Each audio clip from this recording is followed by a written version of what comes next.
স্বাগত জানাচ্ছি আমি খালেদ মহিউদ্দিন। আর্থিক খাতে বেশ কিছু নতুন সিদ্ধান্ত নিয়েছে সরকার, অনেক কিছুর সুফলও ফলতে শুরু করেছে। তবুও লোকজন, জনগণ, সাধারণ নাগরিকেরা অনেক বিষয়েই খুশি নয়। অর্থনীতি আজ কোন পথে, বাণিজ্যের ক্ষেত্রে আসলে কি সিদ্ধান্ত সরকার নিচ্ছে, সবচেয়ে জনপ্রিয় যে সিন্ডিকেটের কথা আছে সেটা ভাঙতে সরকার আসলে কি করছে। অর্থ বাণিজ্য উপদেষ্টা সালাউদ্দিন আহমেদ, ডক্টর সালাউদ্দিন আহমেদ আমাদের সঙ্গে আছেন। আমরা স্বাগত জানাই ডক্টর সালাউদ্দিন আহমেদকে। ডক্টর সালাউদ্দিন আহমেদ, আমরা আপনার সময়ের জন্য এবং আপনি আমাদের সময় দিয়েছেন সেই জন্য আমাদের কৃতজ্ঞতা জানবেন। আমরা ডক্টর সালাউদ্দিন আহমেদের অনেক পরিচয়ে আমরা জানি, অনেক দিন আমরা যারা সাংবাদিক আছি তারা জানি যে আমরা যখনই কোনো একটা বিষয়ে তার কাছে গিয়েছি, উনি বাংলাদেশ ব্যাংকের গভর্নর পরবর্তী অবস্থায় কোনো বিষয়ে বিশ্লেষণ করতে এবং মন্তব্য করতে উনি আমাদেরকে ফিরিয়ে দেননি, আমাদের সাথে কথা বলেছেন। আমরা আমাদের কৃতজ্ঞতা জানাই ডক্টর সালাউদ্দিন আহমেদ আপনাকে। আজকে আপনি একটি বিশাল দায়িত্বে আছেন। আমরা প্রথমেই আপনাকে আবারও স্বাগত জানিয়ে প্রশ্নে চলে যেতে চাই সরাসরি, আপনি অনুমতি দিলে। ধন্যবাদ খালেদ মহিউদ্দিন, আপনাকেও অসংখ্য ধন্যবাদ আমাকে আমন্ত্রণ জানানোর জন্য। ডক্টর আহমেদ, আমরা আপনাকে যে বিষয় নিয়ে সবচেয়ে বেশি ভাবিত হতে হয়েছে বা আপনি সবচেয়ে বেশি সেটি হচ্ছে যে বিগত সরকারের সবচেয়ে বড় দুর্নাম যেটি নিয়ে সেটি হচ্ছে অর্থ পাচার।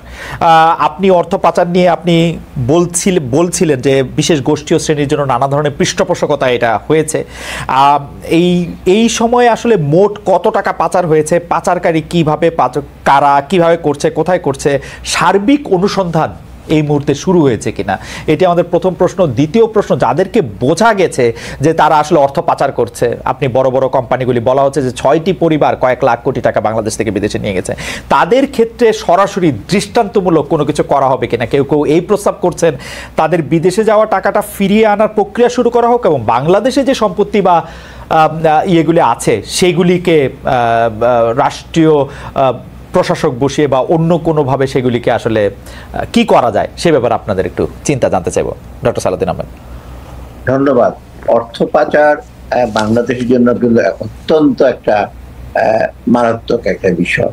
এখানে যারা অর্থ পাচার করেছে, আমরা এখন সঠিক যে অঙ্কটা সেটা এখনো নির্ধারণ করা হয়নি, তবে যারা যারা অর্থ পাচার করেছে বা কারা লিপ্ত ছিল তার ব্যাপারে সম্যক কিছু ধারণা আছে। এখন যেটা আমরা করছি আমাদের দুইটা জিনিস, প্রথম হলো অর্থগুলি চলে গেছে সেটা কিভাবে ফেরত আনা যায়, সেটা বিভিন্ন প্রক্রিয়া আছে, আমি একটু বলছি একটু পরে। দ্বিতীয়ত আরেকটা চ্যালেঞ্জ আমাদের আমরা একটা মেসেজ দিতে চাচ্ছি যে আমরা অ্যাকশনটা নিচ্ছি, যতটুকু সম্ভব আমরা বাস্তবায়ন করব, টাকা যতটুকু আমি ফেরত আনবো। আর একটা মেসেজের ভবিষ্যতে যেন কিন্তু এইরকম অর্থ পাচারের ব্যাপারে কেউ জানানো কোনো পদক্ষেপ গ্রহণ না করে, সেটা আইদার বাণিজ্যের মাধ্যমে, এক্সপোর্ট ইম্পোর্টের মাধ্যমে অথবা অন্যভাবে হুন্ডির মাধ্যমে অন্যভাবে, সেগুলো আমরা ওদের দুইটা জিনিস। এবং অর্থ পাচার করলে আপনারা যেটা জানেন, এমনি আমাদের দেশীয় সম্পদ অপ্রচুর এবং সে টাকাটা বাইরে চলে গেলে আর ফরেন সেটা যখন চলে যায় বা অন্যভাবে যখন চলে যায় আমাদের দেশে বিনিয়োগ পাচার করতে হয়। আমরা যেটা ইমিডিয়েটলি যেটা করছি সেটা যারা যারা পাচার করছে তাদের ব্যাপারে বাংলাদেশ ব্যাংকের ফাইন্যান্সিয়াল ইন্টেলিজেন্স ইউনিট কাজ করছে তাদের ব্যাপারে, আর দুর্নীতি দমন কমিশনে কিন্তু কাজ করছে কারা কারা গেছে সম্যক ধারণা নেওয়ার জন্য। এটা ইমিডিয়েটলি যেটা করা হচ্ছে যে একটা টাস্ক ফোর্স, একটা ন্যাশনাল কমিটি আছে কিন্তু আমি একটা টাস্ক ফোর্স করে দিয়েছি। টাস্ক ফোর্স মানে তারা বিভিন্ন অ্যাকশন নেবে। প্রথমত হলো যাদের ব্যাপারে অর্থ পাচারের সন্দেহ করা হচ্ছে বা দুর্নীতি সন্দেহ করা হচ্ছে তাদের ব্যাংক অ্যাকাউন্ট ফ্রিজ করা হচ্ছে।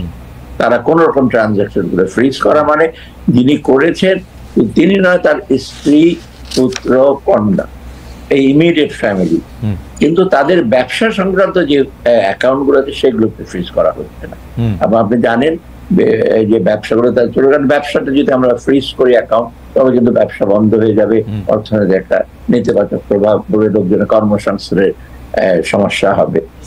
আর সাথে সাথে যেটা করা হচ্ছে, বাংলাদেশ ব্যাংক থেকে অলরেডি কয়েকটা দেশে লিখেছে অর্থ পাচারের তথ্য আনতে। ইতিমধ্যে বাংলাদেশ ব্যাংক কিছু কিছু দেশ থেকে আপনার উত্তরও পেয়েছে। এখন এখানে প্রসেস গুলো হলো, প্রথমত আমাদের এখন আইডেন্টিফাই করে নামগুলি ঠিক করে তাদের সেটা আমাদের পাঠাতে হবে। আর আমাদের কতগুলো অ্যাকশন নিতে হবে, যেটা আমরা অলরেডি বলেছি যে অ্যাকাউন্ট ফ্রিজ করা হয়েছে, তাদের ব্যবসা বাণিজ্যগুলো মনিটর করা হচ্ছে, এবং আর দ্বিতীয়ত যেটা আমরা ইতিমধ্যে প্রসেস করব, যে এখানে ইনভেস্টিগেশন করবে, এটা ইনভেস্টিগেশন অথরিটি সাধারণত দুর্নীতি দমন কমিশন এবং সিআইডি, বাংলাদেশ ব্যাংক থেকে তথ্য দেবে, বিআইসিতে বিভিন্ন জায়গায় তথ্য আসবে, তারা করবে এবং কোর্টে সেটা তদন্ত প্রতিবেদন দেবে।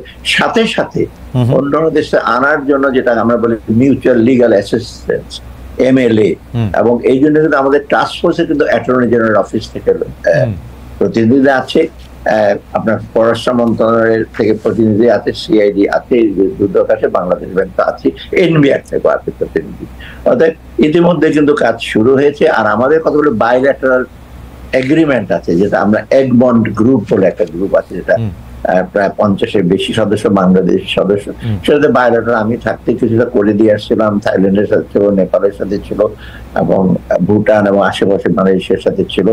এইগুলো আমরা চেষ্টা করছি সক্রিয় করে যেন ওই এগমন্ট গ্রুপের এবং বাইরেটার যে এগ্রিমেন্ট আছে সেটা আনতে। এখানে একটা জিনিস হলো কি, বাইরে যে কোনো জায়গায় যে অর্থ পাচারের যেটা আপনি টাকা ফেরত যাবেন, এর আগে আমাদের নিজস্ব যে প্রক্রিয়া, আইনগত প্রক্রিয়া, যেটা আমি বললাম, তদন্ত শুরু করতে হবে, তদন্ত শুরু করতে এবং কোর্টে যেতে হয়তো সময় লাগবে, কিন্তু এই তদন্ত শুরুর পরে কিন্তু আমরা জিনিসগুলো বলতে পারি। আরেকটা জিনিসগুলো প্রত্যেক দেশের রিকোয়ারমেন্ট আছে, যেমন আমি বলি জাপানে যদি কোনো কিছু আপনি চান, জাপানিজ ভাষায় সব কাগজপত্র কিন্তু অনুবাদ করতে হবে, অন্য এটা অবশ্য অনুবাদ করার ডিফিকাল্ট, বাংলাদেশের লোক পাওয়া যায়, কাগজপত্র গুলো ঠিক হতো। ইদানিং এ পর্যন্ত কিন্তু এরকম কোনোদিন করা হয়নি, গত 15 বছরে আপনার এই সমস্ত পদক্ষেপ নেওয়া হয়নি একেবারেই।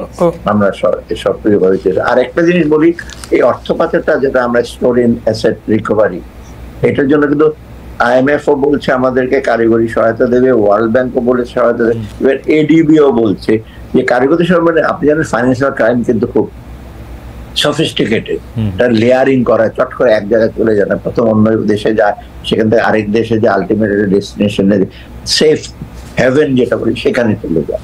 অর্থাৎ এটা করার জন্য আমরা যেটা করছি যে আমরা কিছু কারিগরদের সহায়তা নেব। ইতিমধ্যে কথা হচ্ছে, তারা কিছু কিছু অ্যাডভাইস আমাদেরকে এমনি দিচ্ছে, তো হয়তো লোক আমরা ইনভাইট করবো। আমরা কারণ যেমন অর্থ পাচারের ব্যাপারে আপনার যেমন US এর ট্রেজারি ডিপার্টমেন্ট, তারপরে আপনার সুইজারল্যান্ডে যে ব্যাংকগুলো আছে বা এখানে আছে সুইস যে অথরিটি, তারাও ইভেন ব্রিটেনও বলেছে। তাতে আমরা অলরেডি কাজ শুরু করে দিয়েছি এবং এই যে টাকা অ্যাকাউন্ট ফ্রিজ করা হয়েছে, এগুলো সবাই এখন সবাই একটু সজাগ। ডক্টর সালেউদ্দিন আহমেদ, আমার মনে হয়, জি শেষ করেন, জি প্লিজ। একটা জিনিস যে অর্থ পাচারটা হয় যদি যখন কারাপশন, আনআর্ন ইনকাম হয়, মানে দুর্নীতি করলে অর্থ পাচার করে। আপনি যদি মানে খেটে রোজগার করেন, আপনি তো অর্থ পাচার করার টাকাও থাকবে না, করবেন না। এই দুর্নীতিটা আমরা ঠেকাবার জন্য চেষ্টা করছি। এখানে গত 15 বছরে যা হয়েছে, সব সেক্টরের দুর্নীতি, যারাই অর্থ পাচার করেছে তারাই দুর্নীতি রয়েছে, ব্যবসা বাণিজ্য করেছে, চাকরির ক্ষেত্রে করেছে, ট্রেডে করেছে। এইটা যেন বন্ধ করে, এটা বন্ধ করলে সব দিকে দেশের জন্য সুবিধা হবে, শুধু অর্থ পাচার নয়, সাথে সাথে যারা লেভেল প্লেইং ফিল্ড, উদ্যোগী, সৎ, উদ্যমী ব্যবসায়ী যারা কন্ট্রিবিউট করছে এবং ভবিষ্যৎ আরো করবে, তাদের জন্য সুযোগ সুবিধা আমরা করে দিই। এতে কিন্তু লোকজনের সেবা। আমরা মোটামুটি ভাবে বুঝতে পেরেছি। ডক্টর সালেউদ্দিন আহমেদ, আপনাকে ধন্যবাদ। কিন্তু আমরা আপনার কাছে জানতে চাইবো যে এই ক্ষেত্রে কোনো পিক এন্ড চুজ আপনার সরকার করছে কিনা, অর্থাৎ অর্থ পাচার করার ক্ষেত্রে যারা আওয়ামী লীগের সাথে ঘনিষ্ঠ তাদেরকে ধরা, যারা বিএনপির সাথে ঘনিষ্ঠ তাদেরকে ছাড়া, এরকম কোনো নীতি নেওয়া হয়েছে কিনা?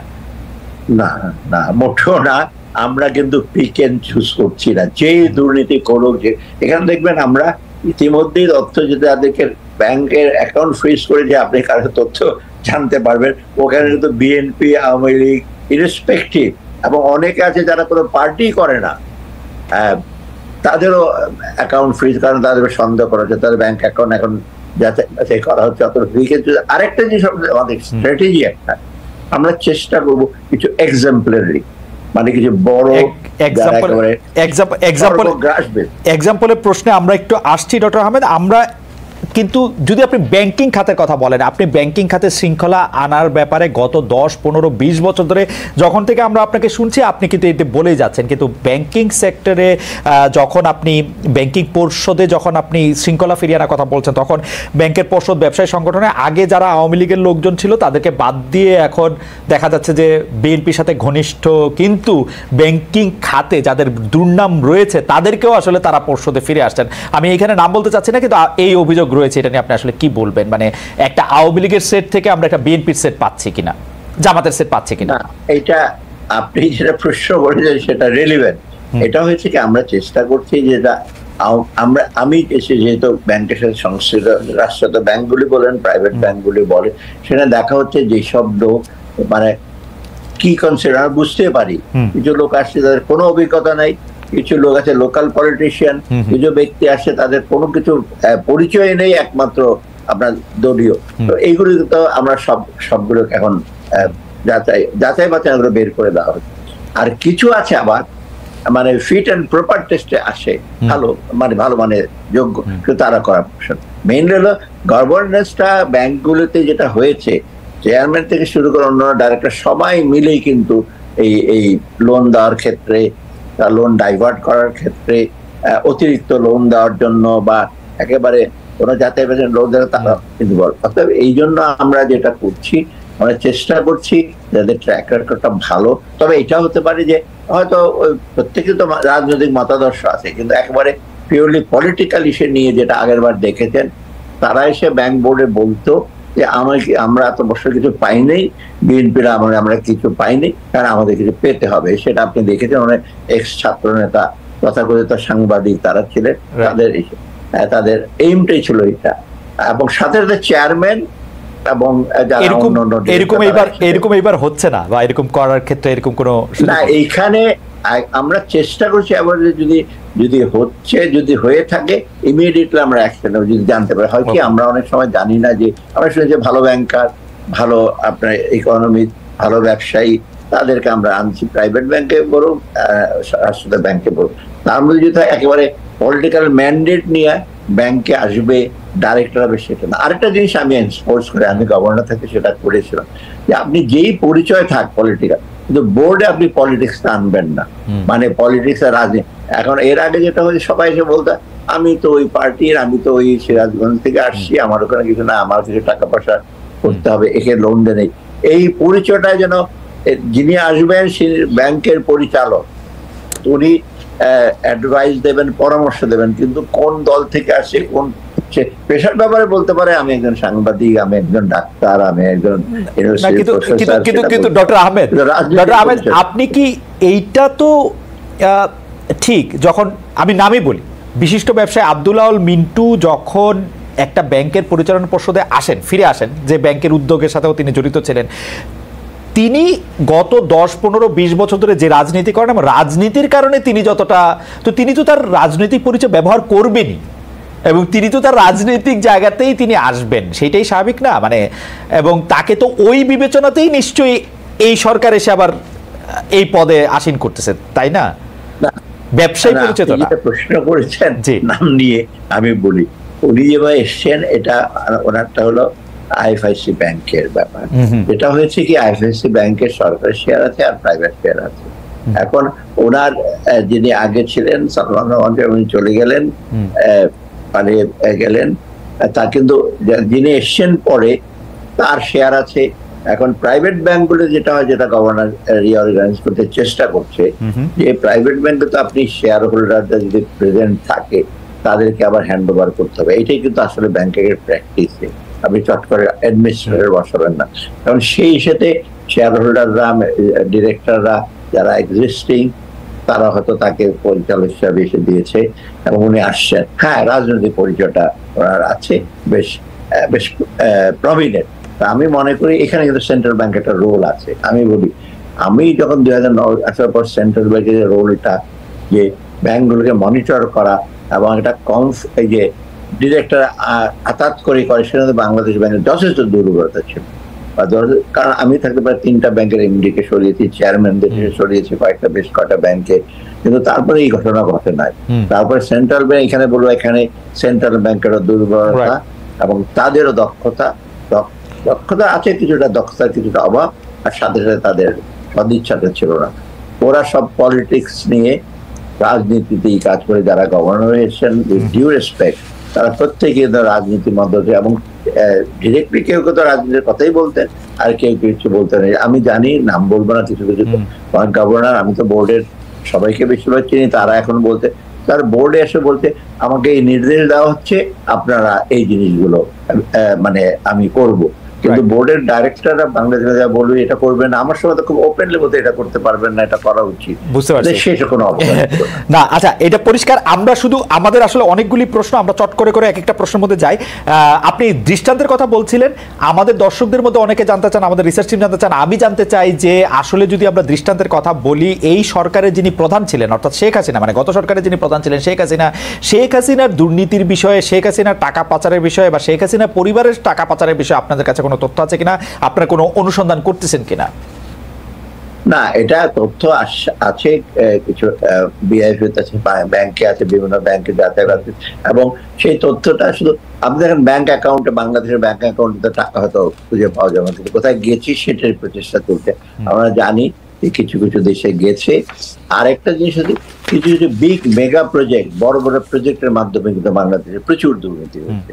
এই প্রকল্প, যেটা উন্নয়ন প্রকল্পের নামে, আমরা সেটা এখন চিহ্নিত করছি। ইনফ্যাক্ট রিসেন্টলি আমি এটা যাচাই করছি এবং পরিকল্পনা মন্ত্রী ওদের সাথে বসেছি, কিছু কিছু প্রজেক্ট আমরা দেখেছি একবার রাজনৈতিক না, মানে অপ্রয়োজনীয় প্রকল্প এবং টাকা বানাবার জন্য, সেগুলোকে আমরা আস্তে আস্তে ঝেড়ে ফেলে দিচ্ছি।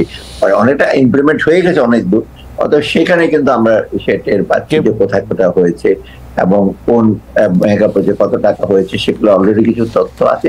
সেগুলো এখন প্রকল্পগুলোতে কি রকম যাচাই দুর্নীতি হয়েছে কিনা সেগুলো দেখা হচ্ছে। প্রকল্পের বড় প্রকল্প ওভার এস্টিমেট হয়েছে কিনা, কস্ট ওভাররান হয়েছে, সময় বাড়িয়ে দিয়েছেন ইচ্ছাকৃতভাবে বা ইমপ্লিমেন্ট করে নাই, সেগুলো দেখা হচ্ছে। অতএব সেখানে নিশ্চয়ই বেরিয়ে আসবে যারা পলিসি মেকার ছিল, তৎকালীন প্রধানমন্ত্রী সহ যারা যারা ছিলেন, তাদের সবাই। এই জন্য আপনি দেখবেন যে আগের প্রধানমন্ত্রী চলে গেছেন, কিন্তু দেশে যারা আছে প্রত্যেকেই কিন্তু বেশিরভাগই কিন্তু কোনো না কোনো এই ধরনের দুর্নীতির সাথে জড়িত। একটা তো আছে তাদের ছাত্র আন্দোলনের ভূমিকা বা তাদের অন্যরকম, কিন্তু একটা বেশি অনেকেরই কিন্তু এই কোনো প্রকল্প বা কোন একটা যে উন্নয়ন হিসেবে অ্যাপ্রুভাল দাও সেটাতে জড়িত। অতএব আগের প্রধানমন্ত্রী এবং অন্যরাও কিন্তু চলবে, এবং ইতিমধ্যে কিন্তু বেশ কিছু তথ্য আমরা বাংলাদেশ ব্যাংক জোগাড় করছে। আর এই প্রকল্পের দিক দিয়ে কোথায় কি হয়েছিল আমরা বিভিন্ন মন্ত্রণালয়, বিভিন্ন মিনিস্ট্রিতে কিভাবে ওভার ভ্যালুয়েশন হয়েছে ওনারা জানতে। আমরা অনেকগুলি প্রকল্পের কথা জানি, ইতিমধ্যে আমরা কিছুটা আন্দাজ, আমরা অনেকগুলি প্রকল্পের কথা জানি যে যেগুলি আসলে খুবই, আপনি যেটি বললেন যে খুবই অকারণে নেওয়া হয়েছে, টাইম এক্সটেন্ড করা হয়েছে, শুধু টাকা বানানোর জন্য করা হয়েছে। এর মধ্যে একটা প্রকল্প আছে ঢাকা শহরে ক্যান্টনমেন্ট টু গাজীপুর প্রকল্প। সেই প্রকল্পটার ব্যাপারে আপনারা কি কোনো সিদ্ধান্ত নিয়েছেন? একটা মেগা প্রকল্প, সেটাতে আসলে টাইম এক্সটেন্ড করা হয়েছে কয়েকবার, অনেকগুলি, আপনারা কি কোনো সিদ্ধান্ত নিয়েছেন যে এটি চালু রাখবেন, বন্ধ করে দিবেন বা কিছু? না, একটা প্রকল্প তো অলরেডি প্রায় শেষ হয়ে, যেটাকে আমরা বলি বিআরটির প্রজেক্টটা, যেটা এয়ারপোর্ট দিতে গেছে, ফ্লাইওভার মতো করেছে, সেটার বহুদিন পরে করেছে, এবং আমরা মনে করি সেই প্রকল্পটা আসলে কিন্তু ঠিকভাবে অ্যাপ্রেস করে না, এবং একটা অনেকটা অপ্রয়োজনীয় প্রকল্প বটে। আপনি দেখেন এয়ারপোর্টে যাওয়ার সময় উপর দিয়ে একটা গেছে, দুই দিকে রোড করেছেন, তারপর টঙ্গীর কাছাকাছি যানজট, এই জিনিসটা কিন্তু করেছে একটা বিশেষ, অনেকদিন লেগেছে, অনেক টাকা। যেমন এইটা তো এখন আমরা ভাঙতে পারছি না, ওটা হয়ে গেছে। কিন্তু অন্যগুলোর ব্যাপারে যেমন আমরা দেখছি যে একটা বোধহয় হবে যে পূর্বাচলের রাস্তার দিক দিয়ে যাবে, সেটা আমরা যাচাই বাছাই করছি যেটা আসলে দরকার আছে কিনা, বা সেখানে এই নতুন রাস্তা নষ্ট হবে কিনা। আর বড় বড় প্রজেক্ট আপনাকে বলি, রিসেন্টলি আমরা এখানে কয়েকটা দুইটা মিটিং হলো, খুব বড় বড় প্রজেক্ট গুলো আমরা দেখছি প্রোগ্রেস কত 10-15% হয়েছে, তখন দেখছি যে এটা আমরা আর যাচাই বাছাই করে এখন তো হল্ড করে রেখেছি। ঠিক আছে, অনেকগুলো আছে প্রায় 80% হয়ে গেছে, 70% হয়ে গেছে, এগুলো তো আমরা বন্ধ করে দিলে তো আমাদের লস হবে। সেটা আমরা চেষ্টা করি। তবে একটা ঠিক আপনার এই ব্যাপারে আমরা নিশ্চিত দিতে পারি, কোন প্রকল্পে আমাদের ফেল্ট নিড প্রয়োজন ছাড়া আমরা নেব না, এবং ওটা যাচাই বাছাই করে নেব। প্রয়োজন মানে আমার হঠাৎ খেয়াল হলো এই জায়গায় একটা রাস্তা করো, মন্ত্রীর বাড়ির সামনে দিয়ে একটা রাস্তা করো, আমি না বললাম, এমন জায়গায় রাস্তা করেছেন হাওর বাওর এলাকায়, এমন সে করেছেন সেখানে আপনার ওই এখন তো আমি বললামই যে আপনার কিশোরগঞ্জ নেত্রকোনা রাস্তা করে ফেলেছেন হাওরের উপর দিয়ে, সব বন্যায় ঝামেলা হচ্ছে এই বিষয়ে। আবার ওদিকে আপনার অন্যদিকে এরকম হয়েছে রাস্তা। মানে পরিষ্কার যে এরকম প্রজেক্টের ব্যাপারে আপনারা এই ধরনের প্রোগ্রাম নেব না। আর আমরা একটু বাজারে ফিরে আসি, আমরা অর্থনীতিতে আবার যাব। আপনি বাণিজ্য উপদেষ্টাও বটে, আপনি জনসাধারণ নিয়ে খুব চাপে আছেন, আপনাকে ধৈর্য ধরতে বলেছেন, কিন্তু ধৈর্য আর কতদিনে ধরা হবে? আপনি জানেন যে এর আগে যারা কমার্স মিনিস্টার ছিলেন তাদেরকেও কম খেতে বলেছেন, তাদেরকে শেখ হাসিনা নিজে, মাফ করবেন, শেখ হাসিনা নিজে অদ্ভুত জিনিস খেতে বলেছেন, বেগুনি না কুমড়ানি। তারপরে কিন্তু আপনি কি বলবেন, মানে আপনার বক্তব্য আর কোথায় আলাদা? জনসাধারণ বলছে তাদের নাভিশ্বাস উঠে যাচ্ছে বাজারে যখন যাচ্ছেন তারা।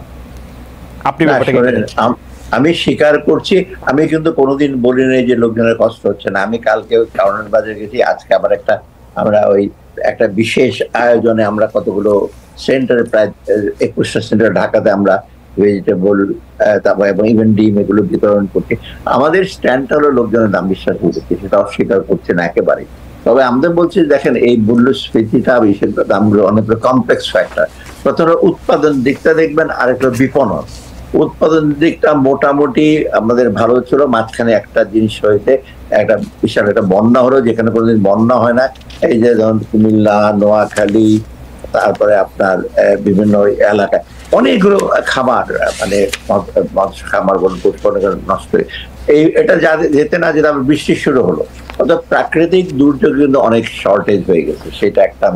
আমি কালকেও বলি যে দেখেন হয়েছে, আপনারা বেশি দামে নিচ্ছেন একটা দিক, আরেকটা দিক হলো বাজারে বিপণন। অনেক জায়গায় হাত বদল হয়। কারণ বাজারে আমি গেছি, ওখানে ফুটপাত ভাগাভাগি করা আছে, আবার ওই যে কতটা ছোট ছোট চাতাল আছে, ওটা চারটা হাত বদল করে, সেটা আমরা চেষ্টা করছি। আমাদের ভোক্তা অধিকার এসে যাচ্ছে। আমি তো অলরেডি 64টা ডিস্ট্রিক্টে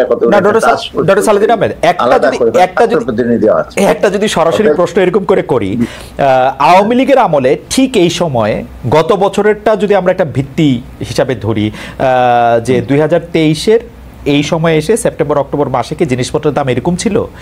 2024-এর দামটা কি আসলে একটু বেশি? এই সরকার সিন্ডিকেটের কথা বলে, কারণ সিন্ডিকেটের কথা বলা সহজ। গত সরকারও একটা সিন্ডিকেটের কথা বলতো, শেখ হাসিনা নিজেই বলছেন যে সিন্ডিকেট নাকি তিনি ভাঙতে পারেন না। না, শেখ হাসিনা বলেন নাই, তার বাণিজ্য মন্ত্রী বলছেন, তারপরে বলছেন যে তিনি দেখাই দেবেন কেউ সিন্ডিকেট ভাঙেন না কেন, হ্যান। কিন্তু ঘটনা হচ্ছে যে মানে এই সরকারের কি, যদি আমি এটা বলি যে মুঠিটা একটু আলগা, মানে ঠিক সবকিছুর উপরে কন্ট্রোলটাকে একটু কম। না কন্ট্রোল আমরা আবার একটা জিনিস লক্ষ্য, আমরা কিন্তু কোয়ার্সিভ বা ফোর্স হিসেবে করে করতে চাই না, কারণ এটা একটা আমরা মনে করি পপুলার গভর্নমেন্ট, এইখানে কারো কোনো এজেন্ডা নাই। কারণ এর আগের যেটা হয়েছে, আমি বলি বাজারে যে যারা আমরা চাঁদাবাজি করতো, সেটার সেই চাঁদাবাজের অংশ ছিল রাজনৈতিক ব্যক্তিও।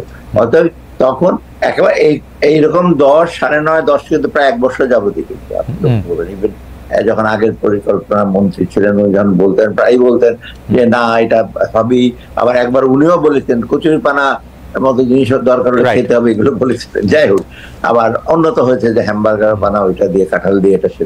কিন্তু আমরা তো স্বীকার করছি মোটে চাহিদার তুলনায় সরবরাহটা কম আছে, এবং আরেকটা বাজারের ব্যাপার আছে। যেমন আমি বলি যে ডিমের ব্যাপারটা ডেইলি 4.5 কোটি ডিম লাগে। এখন হঠাৎ করে এর 2-3 মাস আগে ডিমের দামটা রিজনেবল ছিল, অন্য জিনিসের দাম ছিল বেশি, তো ডিমটা প্রায় 4.5-5 কোটি উৎপাদন হয়, এখন 3.5 কোটি বেশি না। আমি ভারত থেকে আমদানি করতে 5 কোটি 5.5 কোটি বলছি, আজকে আবার বলছে আরো নিয়ে আসবে। তবু হয় কি, এই যে যারা মজুদ করে দোকানদার, আমি যখন কারণ বাজার গেলাম দেখলে বন্ধ করে দিয়েছে দোকান, আমি যাওয়ার আগে, তখন ওরাই বলেছে আপনি আসবেন শুনে বন্ধ করে। এগুলো কিন্তু ওই ব্যবসায়ী কিন্তু ওই আগের যে রাজনৈতিক ছত্রছায়া ছিল, এখন আবারও অনেকটা সেটাতে আপনাদের কোনো পৃষ্ঠপোষকতা নাই। কাদের ছত্রছায়া? সেটাতে আপনাদের ফ্র্যাঙ্কলি বলি, ফুটপাতটা কারণ 3 ভাগে ভাগ করা।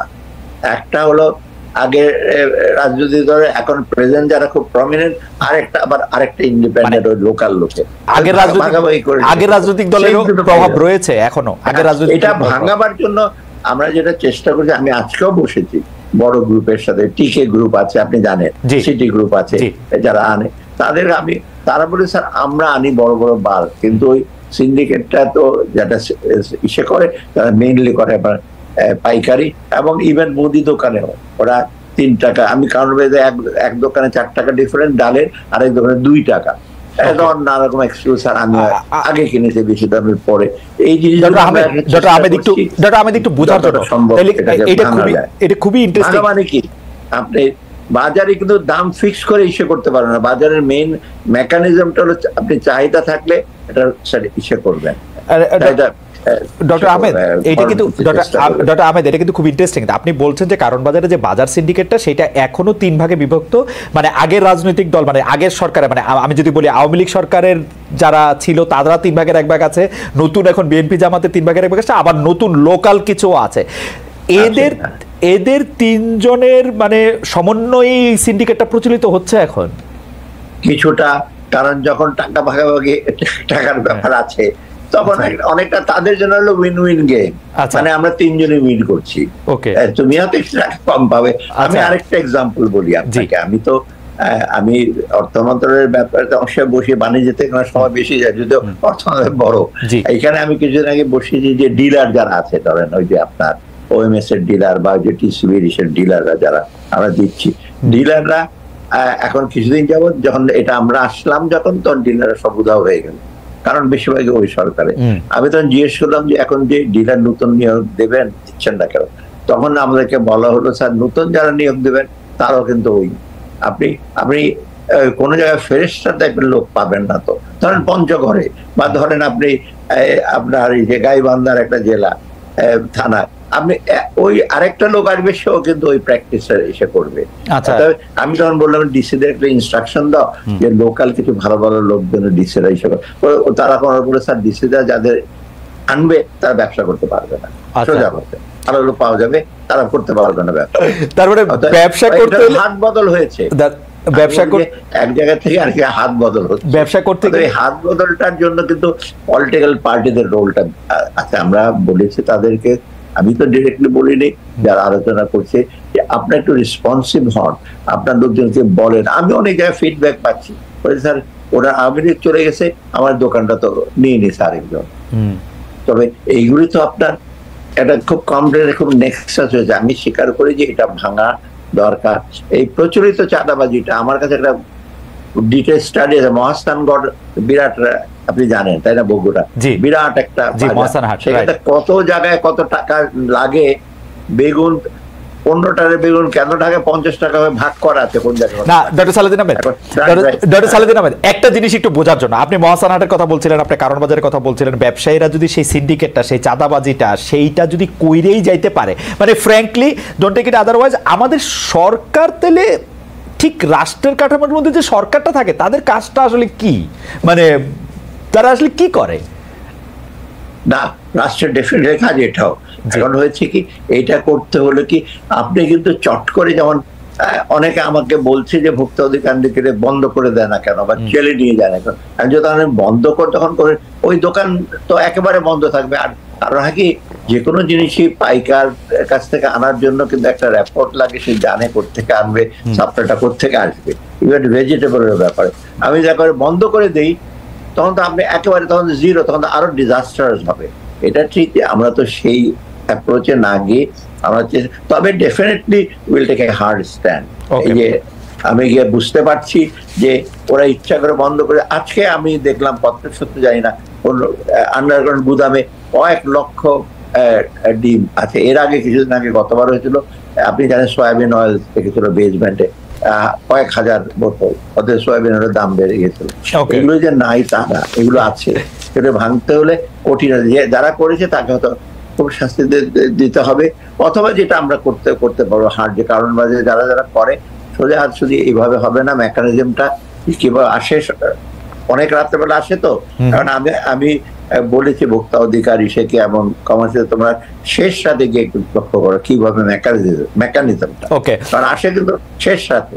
আপনি জানেন যে আপনারা সংস্কার নিয়ে কথা বলছেন, আপনারা বলছেন যে আসলে পুঁজিবাজারে স্থিতিশীলতা ফিরিয়ে আনতে হবে। আপনারা নতুন বিএসইসির চেয়ারম্যানের নিয়োগ দিয়েছেন, কিন্তু আপনি দেখেছেন যে সেই চেয়ারম্যানের পদত্যাগের দাবিতে বিক্ষোভ হয়েছে। সবচেয়ে বড় কথা যেটা মানে আপনি জানেন যে সালমান এফ রহমানকে বলা হতো হচ্ছে দরবেশ, এখন তার পদবি হয়েছে হচ্ছে পুরান দরবেশ। বলা হচ্ছে শেয়ার মার্কেটে এখন নতুন দরবেশ এসছে। ব্যাপারটা আপনি আসলে কিভাবে দেখছেন যে শেয়ার মার্কেটের মতো মানুষ পুঁজিবাজারটা আমি বলি, জি পুঁজিবাজারটা যত বছরই ছিল এই আপনি জানেন পুঁজিবাজারটা কিন্তু ডিবাকার হচ্ছে দুই সময় আওয়ামী লীগের সময়, একবার সাইফুর একবার কিবরিয়া সাহেবের সময়, তারপরে আরেকবার হয়েছে আপনার পরে মুহিত সাহেবের সময়। এটা হচ্ছে পুঁজিবাজাররা ম্যানিপুলেট করছে। আপনি সিএসসি বলেন, ডিএসসি বলেন, এবং যারা ব্রোকার্স অ্যাসোসিয়েশন, তারপর এশিয়া অ্যাসোসিয়েশন, তারা কিন্তু বেশিরভাগই কিন্তু আপনার একই দল, মানে মোটামুটি দল লোক। এই জন্য এখন হচ্ছে কি আপনাদের দেখছেন যে তারা পছন্দ করছে আর পেপারে লেখালেখি করে, তারা কারা জানেন? তারা হলো ওদেরই লোক। সেখানে তো শেয়ার মার্কেটে যে চেয়ারম্যান ছিলেন তো হ্যাভক করে গেছে দুজনে ঢাকা ইউনিভার্সিটির প্রফেসর, এটাকে খায়রুল ছিলেন, এটাকে শিমলি। ওরা যা করে গেছে, আমরা তো ইন্ডিপেন্ডেন্ট একটা, আমি মকসুদকে বলেছি ব্যাংকার, লোকজন আর্গু করে সে ব্যাংকার শেয়ার বাজারে গেল। আরে শেয়ার বাজার বুঝতে হলে শেয়ার বাজার বুঝতে হবে মানে শেয়ার বাজার চুরিটা বুঝতে হবে। He is a very professional, he knows. গিয়ে কিন্তু সে টের পেলো। আমি বলি কয়েকদিন আগে 420 কোটি টাকা ফাইন করেছে। সে বলে স্যার এই ফাইনটা করেছি 21 সালে ডিসকভার করা হয়েছে, কেউ 60 কোটি টাকা মানে যায়। এরা এখন টাকা দিয়ে বলছে, একজন তো মোটামুটি আমাকে জার্নালিস্ট বললো স্যার জার্নালিস্টকে হায়ার করেছে, জার্নালিস্ট টাকা দিয়েছে, এডিটার ওই পত্রিকার নাম বলবো না, বলছে আপনি কেন তাকে ফাইন করেছেন এত, কারণ সে নাকি বলেছে আমি তো 60 কোটি টাকা বানিয়েছি, আমি 5 কোটি টাকা খবর দিয়ে দিই। যারা দেখেন না আপনি এই যে সিকিউরিটি এক্সচেঞ্জ কমিশন ঘেরাও করে, তারা কিন্তু শেয়ার মার্কেটে ওরা ছোট বিনিয়োগকারী বা ছোট বিনিয়োগ, ট্রুলি ওরা না। ওদের ধারণা হলো শেয়ার বাজার পেয়ার রসুনের দিয়ে, সকালবেলা কিনবো, বিকালবেলা বেশি দামে বিক্রি করবো। বিকালবেলা শেয়ার বাজার একটা ইনভেস্টমেন্ট ডিসিশন, আপনি থাকবেন, অপেক্ষা করেন, কমে গেলে আপনি বিক্রি করবেন। এইটা এক নাম্বার। এই যে আপনি আরেকটা সাকিব হাসানের 50 লক্ষ টাকা ফাইন করলো, দেখি এই চেয়ারম্যান নতুন করলো কেন? সে বলেছে 21 সালে স্যার ডিসিশন হয়েছে, কেউ ফাইন করে না, আমি করে দিয়েছি, আমি তো এনফোর্স করেছি। এবং ইজ ডুইং এ জব। আমি বলছি তুমি করতে থাকো, এবং এর কাছে প্রত্যেকদিন লেখালেখি হয়, আমি জানি, আমাদের কমিশনার কলিগরা জানে, আমাদের চিফ অ্যাডভাইজাররা জানে, বলে না হার্ড কিছু। কারণ যারা এগুলো হইচই করছে, হ্যাঁ ক্যাপিটালাইজেশন আপনি হারাবেন এত হাজার করে, এত প্রিজামটিভ ভ্যালু তো। আপনি 30 টাকার শেয়ার 400 টাকা করে ফ্লোর প্রাইস দিয়ে বন্ধ করে দিলেন, অন্যগুলো বাড়লো, যেখানে সালমান আমার লোকজন টাকা বানালো হাজার হাজার টাকা, কোটি টাকা। অতএব সেটা আপনি স্টপ করেছেন উনি। তবে জেড ক্যাটাগরিতে দিয়েছে। জেড ক্যাটাগরি মানে আপনি জানেন মহিউদ্দিন, এসে অডিট হয় না, এজিএম হয় না, তাকে আপনি শেয়ার মার্কেট বিক্রি করছে একটা 10 টাকা শেয়ার 350 টাকা। লোকজনকে আপনি ঠকাচ্ছেন। ওই জেড ক্যাটাগরি সে বাড়িয়েছে, তখন বলে আরে 350 টাকা কেন 30 টাকা হলো, হবে না কেন, কোম্পানি তো নাই। রাইট। আমরা মোটামুটি ভাবে বুঝতে পেরেছি। একটি প্রশ্ন নিশ্চয়ই আপনি বহুবার এই প্রশ্নের সম্মুখীন হয়েছেন অলরেডি, যদিও প্রজ্ঞাপনটি হয়েছে খুব বেশি দিন না। সেটা হচ্ছে যে গ্রামীণ ব্যাংকে 2029 সাল পর্যন্ত কর অব্যাহতি দিয়ে প্রজ্ঞাপন জারি করেছে জাতীয় রাজস্ব বোর্ড বা এনবিআর। আমাদের প্রশ্ন যে এই সময়ে যখন তার প্রতিষ্ঠাতা, গ্রামীণ ব্যাংকের প্রতিষ্ঠাতা যখন সরকার প্রধান, এবং এই সময়টাকে একটু কনফ্লিক্ট অফ ইন্টারেস্ট মনে হয় কিনা? এটা মোটেও না, আমি বলি এটা উনি নিজেও জানতেন না যে এটা গ্রামীণ, এটা এনবিআর এর। তো আমি যখন দেখলাম বিভিন্ন জায়গায় আমরা কিন্তু ট্যাক্স হিসেবে রেশনালাইজ করি, সেখানে আমি বললাম যে আমি নাম বলবো না, কিছু যে ইন্ডাস্ট্রিতে এত বেশি ইনসেন্টিভ পেয়েছে, আপনি ওই ইন্ডাস্ট্রির নাম আপনারা জানেন, অনেক ফেমাস, কর ফাঁকি দিয়ে তারা অ্যাডভার্টাইজমেন্ট করে, তারা জিনিস বিক্রি করে, সেটা বাদ দিলাম। গ্রামীণ ব্যাংকটা যেটা প্রথম প্রতিষ্ঠা থেকে কিন্তু গ্রামীণ ব্যাংক এক্সাম্পটেড ফ্রম ট্যাক্সেস, এটা মাইক্রো ক্রেডিটের জন্য আমরা আগে থেকে আমরা এমএফআই তে দিয়েছি, আমি পিকেসে দিয়েছিলাম। হঠাৎ করে এই সরকার এসে প্রথম দিকে করে না, আপনি দেখেন মানে ম্যালাফাইডি যে ইন্টেনশন, প্রথমে না করে যখন কনফ্লিক্ট হলো আগের প্রধানমন্ত্রী, তখন ওরা হঠাৎ করে বন্ধ করে দেয়। এবং এসে করা। আমরা অ্যাসেস করে, আমরা মানে এনবিআর কিন্তু বসে অ্যাসেস করে বোর্ডে এটা আলাপ যে there is no reason প্রত্যেকটা মাইক্রো ফাইন্যান্স ইনস্টিটিউট দেবেন। এটা শুধু গ্রামীণ ব্যাংক নাম, কিন্তু গ্রামীণ ব্যাংক তো ব্যাংক না, ব্যাংক হলো এমএফআই। ওরা তো আপনার আমার কাছে ডিপোজিট নিতে পারে না, এফডিআর করতে পারবে না, ডিপোজিট না কার কাছ থেকে। তার মানে গ্রামীণ ব্যাংকের ট্যাক্স এক্সেম্পশনের ব্যাপারে ডক্টর ইউনূস কোনো কিছু বলেন নাই আপনাদের? না, মোটেও না। আচ্ছা, আমি আপনাকে একেবারে অ্যাসিওর করে, উনি নিজেও জানতেন না। আমি যখন এনবিআর থেকে যখন বললেন, আমাকে যখন বলে স্যার আমরা এটা অ্যাসেস করে দেখছি জাস্টিফিকেশন, এনবিআর কিন্তু একটা ক্লারিফিকেশনও দিয়েছে, নাথিং বলে এটা ছিল একদিন একদম, হঠাৎ করে 4-5 বছর দিল না কেন, এখন আবার বলে আমরা স্টার্ট করেছি। এরকম তো অনেকগুলো আছে। এবং ওনাকে যখন জানিয়েছি, পেপারে দেখেছে, তখন উনি বললেন যে না, অন্যান্য বেনিফিশিয়ারি যারা ওরা খুশি হয়েছে, কারণ এত বড় একটা ট্যাক্স দেওয়ার পরে আমাদের একটা বিরাট ড্রেন হচ্ছে গ্রামীণ ব্যাংকের যে অপারেশনাল এফিসিয়েন্সি এবং ওদের আর্থিক যে সংকট, সেটা আপনার অনেক সংকট ছিল, এখন হয়তো কিছু লাগবে। কিন্তু আমি কিন্তু শোনেন, আমি কিন্তু ওই 4 বছরে যেটা বন্ধ করে দিয়েছিল সেটা কিন্তু এক্সাম্পশনে, সেই ট্যাক্সটা কিন্তু ধরা হয়েছে, গ্রামীণ ব্যাংক যদি চ্যালেঞ্জ করেছে, সেটা কোনো এক্সাম্পশন দেওয়া হয় নাই কিন্তু। ওকে, আমি খেলে দিচ্ছি হাল নাগাদ, আপনি লক্ষ্য করবেন, জাস্ট রিসেন্ট। আগে যে 4-5 বছর বন্ধ ছিল, আমি বলিনি যে ওটাকেও তোমরা অব্যাহত দিয়ে দাও। ঠিক আছে মানছি, কিন্তু আপনি নিশ্চয়ই খেয়াল করেছেন যে মানে জীবনে প্রথমবারের মতো আপনাকে একটা অভিহিত হতে হচ্ছে, সেটা হচ্ছে যে আপনি ভারতের প্রতি আপনি অনেক অনুগত বা লিনিয়েন্ট, বা ভারতের প্রতি আপনি অনেক বেশি। এইটি আরো বেশি হয়েছে আপনি যখন ইলিশ মাছ দেওয়ার ব্যাপারে অনেকে বললেন যে আপনি নিজে উদ্যোগী হয়ে 3000 টন ইলিশ মাছের জন্য দিতে চেষ্টা করলেন। আমরা আপনার কাছ থেকে জানতে চাইবো যে এই ব্যাপারটি আপনি আসলে কিভাবে দেখেন, যে আপনাকে দেখা হচ্ছে যে আপনি অনেকটা ভারতপন্থী লোক। আমি বলি, এখন আমি কার প্রতি অনুরাগ সেটা কে বলেছে সেটা ইম্যাটেরিয়াল।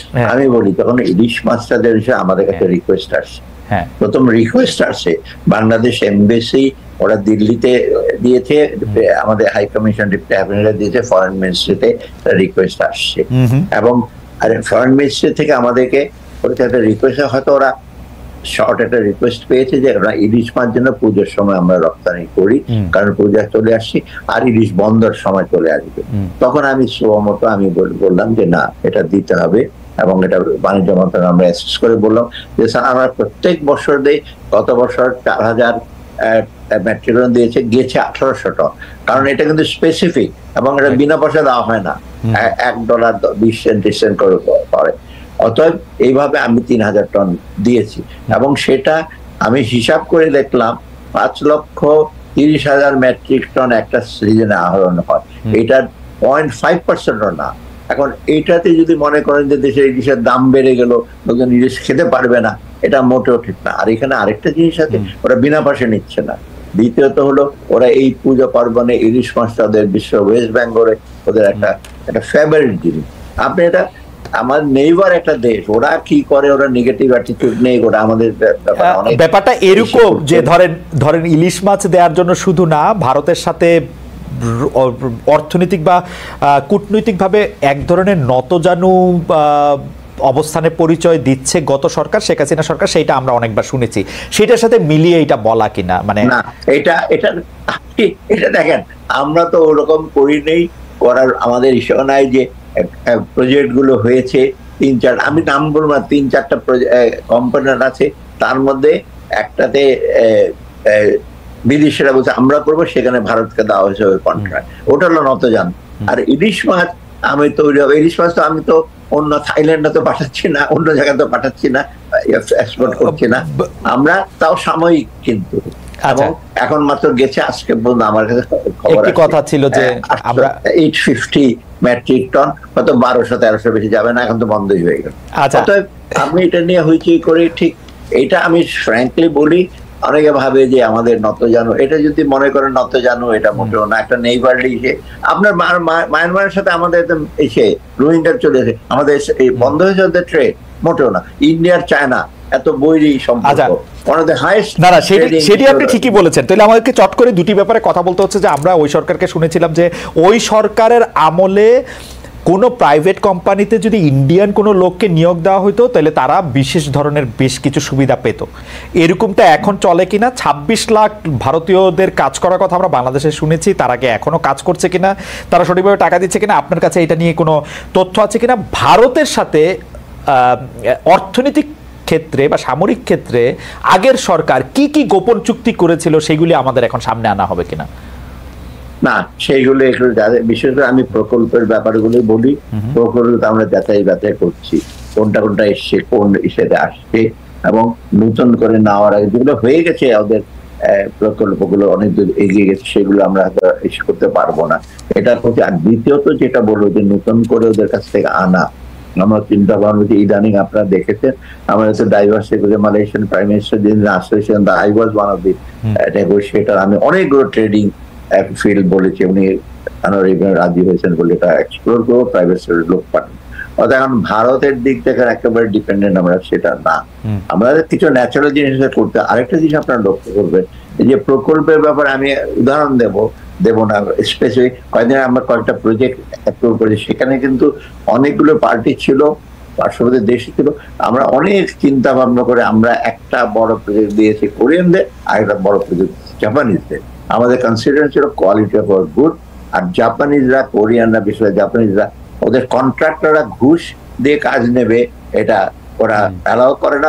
ওই কন্ট্রাক্টর কিন্তু মানে ব্যান্ড হয়েছে। কিন্তু অন্য দেশ বলেন তাদের ওন মাইন্ড, যেমনি পারো টাকা কন্ট্রাক্ট নাও, তারা ঘুষ দাও, কিন্তু দেশে কোনদিন ব্যান হবে না। সো এটার ডিফারেন্সটা বুঝছেন তো?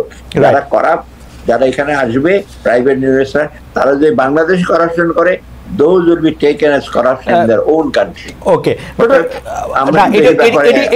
এটি পরিষ্কার। ডক্টর আহমেদ, আপনাকে আমি একটু ভূ রাজনীতির একটু প্রশ্ন একটু করতে চাই অর্থনীতির পাশাপাশি। এই যে সাবেক প্রধানমন্ত্রী শেখ হাসিনা এখন যে ভারতে আছেন, তিনি আসলে কোন স্ট্যাটাসে আছেন, এবং আপনারা আসলে শেখ হাসিনাকে দেশে ফিরিয়ে নিয়ে এসে বিচার করা বা অন্য কোনো ব্যাপারে আপনাদের কোনো চিন্তা এই মুহূর্তে রয়েছে কিনা?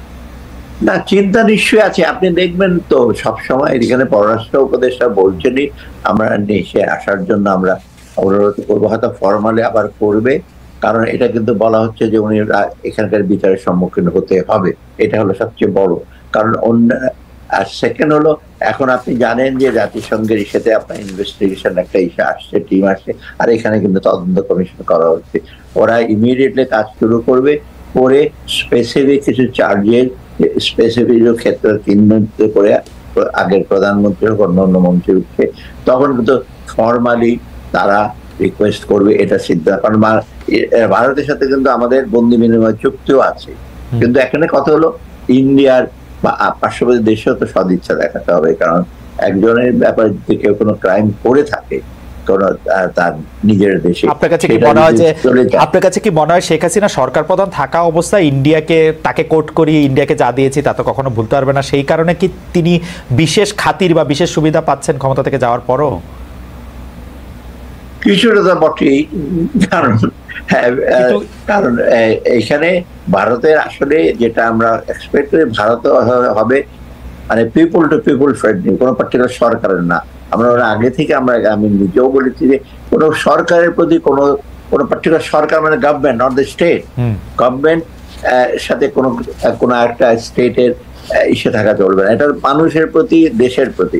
কিন্তু এখানে যেটা হয়েছিল তখন একটা পার্টিকুলার গভর্নমেন্টের প্রতি থাকতেই হবে তারা। কিন্তু এতে হয় কি, বৈরিতা হয়েছে আমাদের মধ্যে কিছু মিসআন্ডারস্ট্যান্ডিং আমাদের মানুষের পিপলস সাথে। সেই জন্য দেখবেন, আপনি নিজেরা দেখবেন যে ভারত কিন্তু পপুলার না সাধারণ মানুষের কাছে। ভালো মন্ত্রী হতো, আপনি নিজেরাই যদি হতো, অনেক কিছু আমাদের দিচ্ছে, লোকজন কেন বলবে যে কেন আমরা ভারতে এসে করছি? এটা তো ওদের রাজনৈতিক ভুল। আমাদের কয়েকটা বিষয় আর কয়েকটা প্রশ্ন রয়ে গেছে, সেই জন্য এই প্রশ্নগুলি অনেকটা র্যাপিড ফায়ারের মতো, আমাদের সময় খুব কম, আপনাকে খুব দ্রুত আমি করতে চাই, আপনি যদি একটু খালি বলে যান। দেশের পোশাক খাতের অস্থিরতা, যে আশেপাশের দেশে অর্ডার চলে যাচ্ছে, বাংলাদেশের সবচেয়ে বড় পোশাক নির্মাতা বা রপ্তানিকারকদের একজন বলছেন যে আমার চেহারা দেখে তো তারা অর্ডার দিচ্ছে না, আমি এখন কস্ট এটা করতে পারছি না, শ্রমিক অসন্তোষ দেখা যাচ্ছে। আপনি এটাকে কিভাবে দেখছেন যে এটা কবে নাগাদ কাটবে? শ্রমিক অসন্তোষের ব্যাপারে এটা কিছু জেনুইন ওদের ডিমান্ড আছে, ওদের ওয়েজ দিচ্ছে না, এটা ওদের ফেইলিউর কিছুটা। সেখানে আমরা যথেষ্ট সহায়তা করছি, ভালোগুলো কিন্তু খারাপ হয় নাই। এখনো কিন্তু ভালোগুলো, আমার সাথে ইন্ডিটেক্স একটা বিরাট একটা বায়ার, তারা বলছে এখনো কিন্তু বাংলাদেশে যেগুলো চট করে চলে। আমি তো নিজে মার্কস এন্ড স্পেন্সার, গ্যাপের সাথে আলাপ করি, আমরা সহজে কিন্তু যাবো না। কোয়ালিটি অফ ইউর ফ্যাক্টরি, 100টার মধ্যে 50টার বেশি হলো ওয়ার্ল্ড ক্লাস ফ্যাক্টরি, আমরা চট করে চলে যাবো না। এগুলো অনেকটা হয়েছে কি, অনেকের ধারণা, এবং আমাকে অন্য লোকে বলে আমরা চায়না প্লাস ওয়ানে যাইতে চাই না, বাংলাদেশ ইজ ডেস্টিনড, আর Vietnam is China plus one, ওখানে যাবো কেন? অতএব এখানে ঠিক যে শ্রমিকদের কিছু আসছে, আর এখানে যারা লুজিং কনসার্ন তারা কিছু সুযোগ নিচ্ছে। তারা এক ফ্যাক্টরি 24 মাস বেতন দেয় নাই, আর আমাদের কাছে বেতন দেয়, তবু আমি 2-3টা ফ্যাক্টরিকে 3 মাসের করে ওয়েজ দিচ্ছি। এখানে কিন্তু অনেক প্লেয়ার আসছে, আমি বলবো এখানে কিন্তু ইন্ধন যোগাবার জন্য অনেক প্লেয়ার ফ্রন্টে হয়তো কিছু থাকতে পারে, মালিকদের পদক্ষেপ। অত আমরা চেষ্টা করছি, এই শুধু গার্মেন্ট না, অন্য ফ্যাক্টরিতে ডোমিনো এফেক্ট হতে পারে, তাই না? অন্য ফ্যাক্টরি শ্রমিকরা, অতএব এটা আমরা, আর এখানে ল অ্যান্ড অর্ডারের ব্যাপারও আছে, কারণ এখানে যদি শৃঙ্খলা এসে না থাকে, ওখানে রাস্তা বন্ধ করে দেয়, এই জিনিসগুলো আমরা দেখি। ঋণ খেলাপি, টাকা পাচারকারী যারা চিহ্নিত গ্রুপ আছে, যাদের মধ্যে থেকে আসলে S Alam, Beximco, summit group, এরকম নানা রকম কথা আমরা শুনি, তো তাদের টাকা পাচার ফিরিয়ে নিয়ে আসার পাশাপাশি এদের বাংলাদেশে যে ইন্টারেস্টগুলি রয়েছে সেগুলি অধিগ্রহণ করা, নিলাম করা, রাষ্ট্রীয় পরিচালনায় নিয়ে আসা, এরকম কোনো পরিকল্পনা আপনাদের রয়েছে কিনা? এইটা আমাদের চিন্তার মধ্যে আছে। কিছুদিন আগে গভর্নরের সাথে কথা বলতে, কিছুতে অ্যাসেট ওদের আছে, ওটা উনি বলেছে সেল করার ব্যাপারে আমরা যথেষ্ট সজাগ থাকবো, চট করে বিক্রি না করে সম্পত্তিগুলো, যেগুলো অনেক রকম অ্যাসেট আছে। তবে হিসাব করে দেখা গেছে ওদের যে অ্যাসেট আছে, আমি কালকেও আমি জিজ্ঞেস করলাম একটা ব্যাংকে, বাংলাদেশ ব্যাংকের ডেপুটি গভর্নর, কিন্তু তোমরা জানো কতই স্যার যা ওদের সম্পত্তি আছে বিক্রি করে, ওর যে ঋণ খেলাপি আর 50 ভাগের 1 ভাগ আপনি পাবেন না, সব পাচার করে দিয়েছে, একটা হিসাবই আছে ওদের যে বলছে। অতএব তবু আমরা চেষ্টা ওই সম্পত্তিগুলো, ট্যানজিবল অ্যাসেট বা অন্যান্য যে স্টেক গুলো আছে বিক্রি না করতে পারে, এর আমরা যথেষ্ট সজাগ। এই জন্য আপনি দেখবেন যে পার্সোনাল হিসেবে অনেকে হয়তো বাইরে জানে না, আমি যে 8টা কোম্পানি যে তাদের পারিবারিক শেয়ার গুলো আছে, ওটাকে এখন আমি রেজিস্টার্ড জয়েন্ট রেজিস্টার্ড কোম্পানিকে বলে দিয়েছি, কমার্স মিনিস্ট্রি, যে তোমরা লক করে রাখো। এখন ওরা চটে গেছে, ওদের এই ভাইটা এদের থেকে অন্যখানে নিতে যাচ্ছে, আমাদের নো, ওদের কোনো পার্সোনাল যে কোম্পানিগুলো আছে ওগুলো শেয়ার লক করা আছে, অতএব নিচ্ছি। আর যেটা আপনি বলে ট্রু, যে আমরা একটা টেক ওভার বা ম্যানেজমেন্ট নিতে পারি কিনা আমরা চিন্তা ভাবনা করছি, একটা লিগাল ব্যাপার আছে কোম্পানি আইনের আন্ডারে, এটা করে অলরেডি কিন্তু বেক্সিমকো ফার্মাসিউটিক্যাল নেওয়ার জন্য হাইকোর্ট কিন্তু একটা নির্দেশনা দিয়েছে বাংলাদেশ ব্যাংক নিয়ে নেওয়ার জন্য।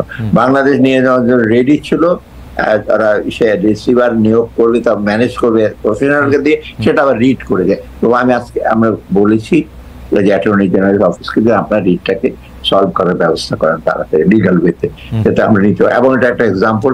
এবং আমরা চিন্তা ভাবনা করছি অন্যগুলো যেগুলো, সেগুলো কিন্তু আমরা টেক ওভার করা যায়। টেক ওভার মানে ওন করা না, ম্যানেজমেন্টের জন্য নেওয়া, এটা ভালো করে সেটি অনেক ক্ষেত্রেই অনেকের দাবিও রয়েছে এরকম। এই পর্যায়ে এসে আমি আপনাকে প্রশ্ন করতে চাই যে আপনি 20 টাকা, 100 টাকা, 500 টাকা, 1000 টাকা মূল্যমানের নতুন নোট ছাপাবে এরকম আমরা শুনছি। অন্তর্বর্তী সরকার এসব নোট নতুন করে নকশা প্রণয়ন করা হয়েছে। আপাতত এই ধরনের নোটে বঙ্গবন্ধু শেখ মুজিবুর রহমানের ছবি থাকবে না, পর্যায়ক্রমে সব টাকার নোট থেকেই বঙ্গবন্ধুর ছবি তুলে দেওয়া হতে পারে। নতুন নোট বাজারে আসতে 1.5 বছরের সময়। এই যে পুরো প্রক্রিয়াটা, সেইটার ক্ষেত্রে কি বঙ্গবন্ধুর ছবি অপসারণ করাই মূল লক্ষ্য? অন্য কোনো ব্যক্তিত্বের ছবি নিয়ে কি আপনারা ভাবছেন, যেমন প্রথম নোবেল প্রাইজ যিনি পেলেন বাংলাদেশে? না, শোনো, যেটা প্র্যাকটিসটা অন্য দেশের ছবি দেয়, কিন্তু বাংলাদেশে একজনের ছবি ছাড়া বাকি কোনো সময় করা ছিল না। আমরা যেটা চেষ্টা করেছি, এবং আমার সময় আমি চেষ্টা করেছি কারোর ছবি না দিই নাই, সেখানে আমরা পুরাকৃতি, তারপর আমরা হিস্টোরি সেগুলো দিয়েছি, যাতে একটা কারোর প্রতি ইসে না করে। অনেকে আমার সময় বলেছে নজরুল ইসলামের ছবি দিচ্ছেন না কেন, রবীন্দ্রনাথের ছবি দিচ্ছেন না কেন, বা জিয়া রহমান সাহেবের ছবি দিচ্ছেন না, বঙ্গবন্ধুর ছবি তো আছে, তার গুরু দেন, কোনো ছবি নেই প্রিন্সিপাল। এখন এটা ডিজাইন করবে, ওরা বলছে এগুলি করলে কারো ছবিটা দেওয়া হলে ব্যাপারে অনেক রকম আপনার প্রশ্ন আছে। মানে যেটা আমাদের দেশে একটা ইস্যু হয়ে গেছে আর কি, আমাদের একটা অন্যরকম সেন্টিমেন্ট হয়ে গেছে। অন্য দেশ আছে, অন্য দেশে কিন্তু আমরা ওই জাতীয় চরিত্র না, আমেরিকাতে বেঞ্জামিন ফ্র্যাঙ্কলিনের ছবি আছে, জেফারসনের কিছু ছবি আছে, বিভিন্ন দেশে বিভিন্ন জায়গায়। অন্য দেশে অবশ্য হেড অফ স্টেট বা হেড অফ গভর্নমেন্টে থাকে। ইন্ডিয়াটা একটা রেখেছে গান্ধীর ছবি, পাকিস্তানে তো জিন্নার ছবি রেখেছে। আমরা চেষ্টা করছি যে ছবি ছাড়া যদি, তবে এটা ফাইনাল ডিসিশন, আমি তো একটা ডিসিশন নেবো না, বাংলাদেশ ব্যাংক প্রপোজাল নিয়ে আসছে যে ওরা বলতে টাকা লাগে। তবে আমি একটা জিনিস বলি বহুদিন, যে টাকা গুলো মিউচুয়াল হয়। আমরা 100 টাকা ছাপাতে আমাদের খরচ হয় 10 টাকা, আরো বেশি আবার সময় লাগে, এবং এটা 1 বছর পরে এটা তো ডলারের মতো সযত্নে রাখে লোকজন। আমি বলছি এখন ক্যাশলেস সোসাইটির দিকে যান, এবং প্রয়োজন হলে ক্যাশলেস সোসাইটি আমরা বলছি, কারণ খালি টাকা নিয়ে যাবে, 1000 টাকার নোট দিয়ে বান্ডেল করে টাকা দেবে কেন? এটা তো এখন সময় আসছে এটা ইস্যু করা। হ্যাঁ, এটা ঠিক, দরিদ্র গ্রামের লোকজনের তো ক্যাশলেস বুঝবে না কোথায় কি করতে, সেখানে দরকার হলে অন্যরকম আপনার মোবাইল সিস্টেমটাকে ইসে করেন, তো টাকা কিসে দরকার, এক জায়গা থেকে এক জায়গায় টাকা নেবে। হ্যাঁ, তাও টাকা লাগবে। এটা অনেক সময় অন্য দেশে কিন্তু কয়েন ব্যবহার করা হয় বেশি। কয়েন আমাদের মিন্ট নাই, আমরা তবে বাড়িতে ছাপে আনা যায়, তবে কয়েন তো 5 টাকা 10 টাকার বেশি আপনি করতে পারবেন না, ম্যাক্সিমাম 10 টাকা। আমরা চেষ্টা করছি যাতে ওটা একটা ডিসিশন নেওয়া হবে, এখনো করিনি। ছবিটা একটা সিরিয়াস, মাত্র প্রপোজালটা আসছে, এটা আমি হাইয়েস্ট পর্যায়ে আলাপ করার পরে আমরা ডিসিশন। রাজনৈতিকভাবে ব্যাংক দেওয়া হয়েছে উপহার হিসাবে, ইনাম হিসাবে, পরিবারের বিভিন্ন সদস্যদেরকে ব্যাংক দেওয়া হয়েছে। সেই ব্যাংকগুলি নিয়ে আপনারা কি চিন্তা করছেন, যে সেই 60 থেকে 90টি ব্যাংক বা আর্থিক প্রতিষ্ঠান কি থাকবে, নাকি তাদেরকে আসলে মার্জার করা হবে, সরকার প্রশক দিবেন? এটা যেটা বাংলাদেশ ব্যাংক চেষ্টা করছে অলরেডি, যে বড় ব্যাংকগুলো, ইসলামী ব্যাংক ইনক্লুডেড, ম্যানেজমেন্ট এখন চেঞ্জ করছে, পুরোপুরি এসে করে দিয়েছে। আরো 2-3টা ব্যাংক, ফার্স্ট সিকিউরিটি, ইসলামী ব্যাংক, এনআরবিসি করেছে, আস্তে আস্তে সবগুলো করবে। কিছু কিছু আছে পুরোপুরি পুরো সেট আপ চেঞ্জ করে পুরোনো দিয়ে আসে যাতে ম্যানেজমেন্টটা যেন হয়। আর আমি ওদের কাছে তোমার ইন্ডিপেন্ডেন্ট ডিরেক্টর কিছু নাও, খালি ওই সো কল 1% শেয়ার নিয়ে একটা সারা জীবন ডিরেক্টর চেয়ারম্যান থাকবে 20 বছর, সেটা অ্যালাউ করা ঠিক হবে না। অর্থাৎ রিঅর্গানাইজ করা হচ্ছে। আরেকটা জিনিস আপনি লক্ষ্য করবেন, খালি সবসময় সব ব্যাংকে কিন্তু ডাইরেক্টর চেয়ারম্যানের সাথে যারা ম্যানেজিং ডিরেক্টর, তাদের একটা কমফোর্ট জোন থাকে। আমরা এটা এখন এটার দিকে লক্ষ্য দেওয়ার চেষ্টা করছি। কমফোর্ট জোন তো বুঝতে পারছেন, রাইট? একজন ব্যাংকের ডিরেক্টর ম্যানেজার যত টাকা বেতন পায়, আপনি তো আপনার চিন্তার বাইরে। অতএব সে কেন চাইবে চেয়ারম্যান কেন করে চাকরিদার? দেশে তো বিল পাচ্ছে, হোটেলের বিল পাচ্ছে, আপনার ক্লাবের। অতএব এই মানে যে প্র্যাকটিসটা করতো। আরেকটা জিনিস আমি রিসেন্টলি বলেছি ব্যাংকের চেয়ারম্যানদের কাছে, যে আপনারা বড় বড় ইন্ডাস্ট্রি ডিফল্ট হয়, এবং জার্মানিতে প্র্যাকটিস আছে, ইভেন ফিনল্যান্ডে, ওখানে বড় বড় যারা ফিনান্সিয়াল সেগুলো ব্যাংক, তাদের রিপ্রেজেন্টেটিভ কিন্তু বড় বড় ডিসিশনে ব্যাংকের তারা প্রেজেন্ট থাকে, এবং ওরা জাস্ট অনলুকার না, তারা তখন কমেন্ট দেয় যে আমি এত টাকা দিলাম, এত $1 বিলিয়ন দিলাম, তুমি কোন কোন সেক্টর দিচ্ছ, অ্যাপ্রাইজাল হয়েছে কিনা। বাংলাদেশ কিন্তু এটা নাই, ব্যাংকাররা কেউই তো পরে যখন ডিফল্ট হয় তখন।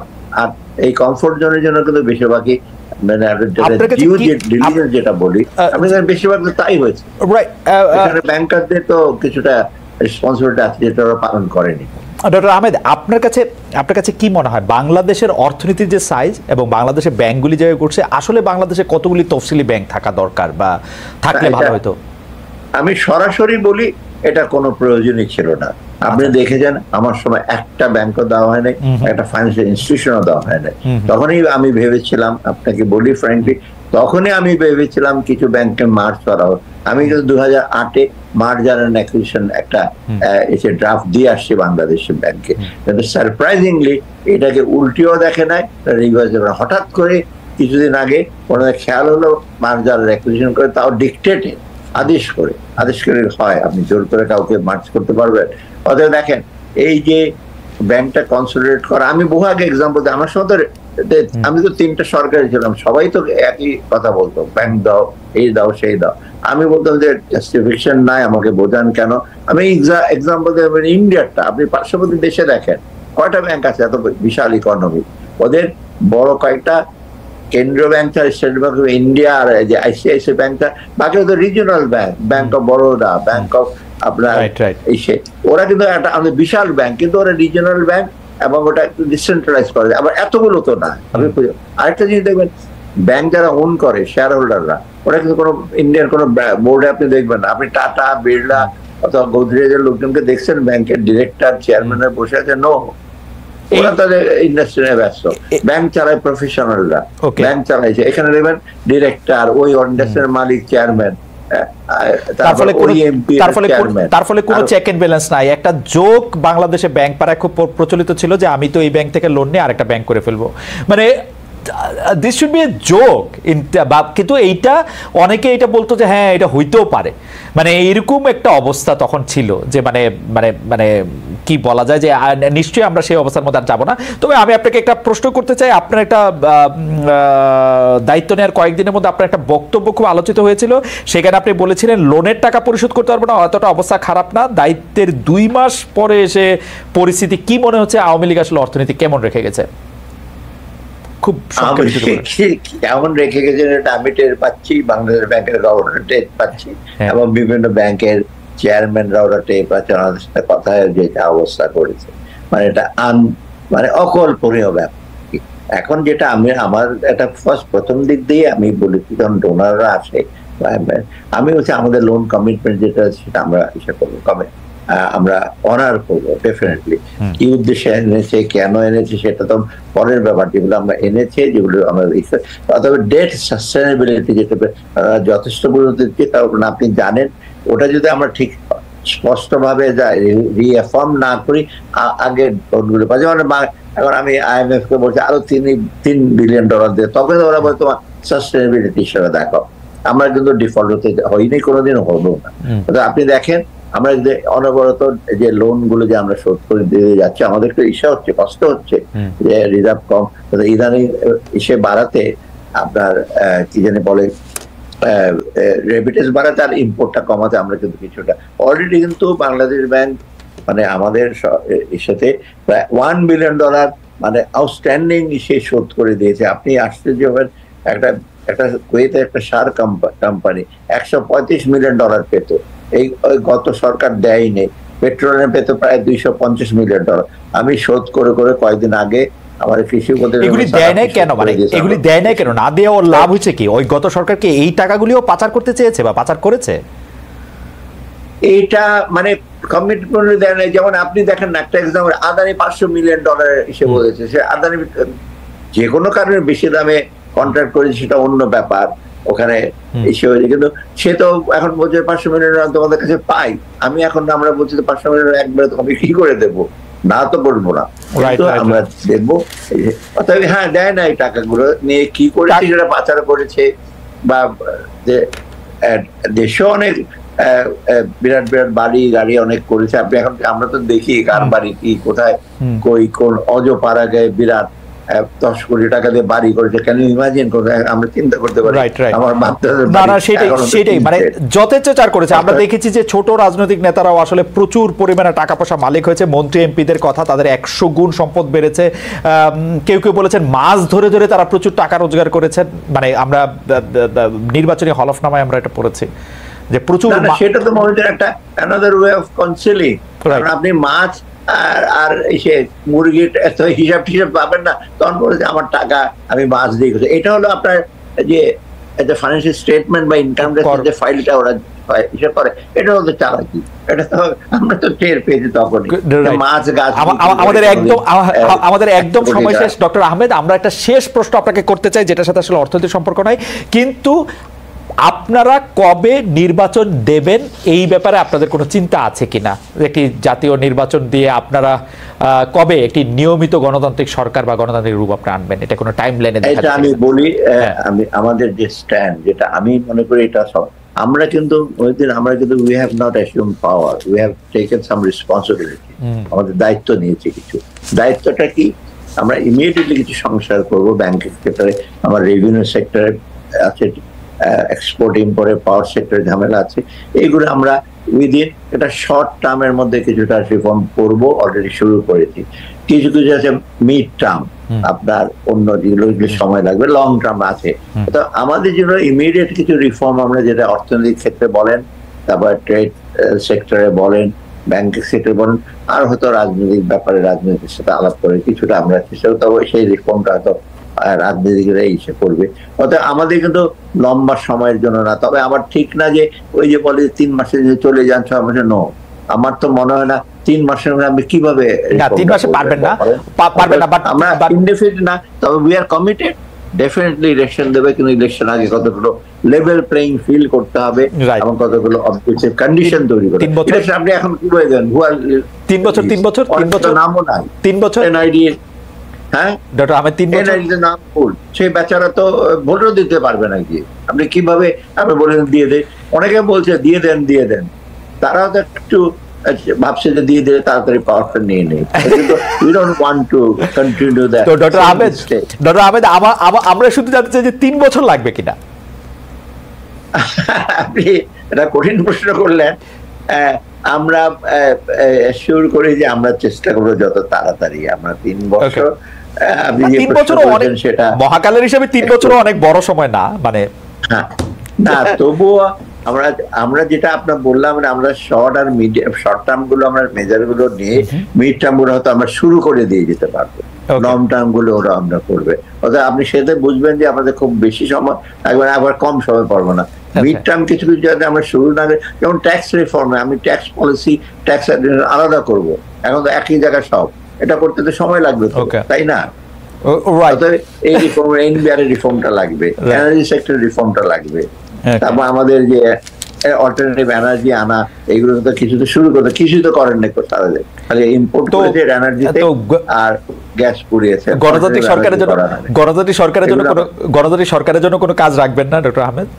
ওদেরও তো কিছু কাজ করতে হবে না, পরবর্তী সরকারের জন্য কাজ থাকবে তো। যেমন আপনার দেশের, আপনি যে আমাদের ইন্ডাস্ট্রিয়াল বেজ অনেক ছোট, বড় বড় ইন্ডাস্ট্রি যারা স্মল মিডিয়াম ইন্ডাস্ট্রি নাই, এটা আমি 1-2 বছর তৈরি করতে পারবো না। স্মল মিডিয়াম ইন্ডাস্ট্রি গুলো, এগুলো। তারপর ব্যাংকিং সেক্টরটা তো আমরা রিফর্মটাই শুরু করবো, কিন্তু ব্যাংকিং সাস্টেন করতে হলে এটা আপনার ইন্টারন্যাশনাল স্ট্যান্ডার্ড গুলো যে আরো ভালোভাবে, আরো কড়াকড়ি ভাবে, স্ট্যান্ডার্ড যাই হোক হয়তো ওরা আমাদের প্রিভিলেশন নর্ম গুলো তো পালন করতে হবে। তারপর সবচেয়ে বড় জিনিস কি জানেন, আমাদের ইনস্টিটিউট গুলো বেশিরভাগ ধ্বংস হয়ে গেছে। মানে প্রতিষ্ঠানগুলো আপনি দেখেন, বিভিন্ন জায়গায় যারা গেছে, আইদার কাজ করে নাই, অকাজ করেছে, এগুলো রিপ্লেস করার জন্য ভালো দক্ষ লোকের দরকার হবে, তো এদেরকে তৈরি করতে হবে।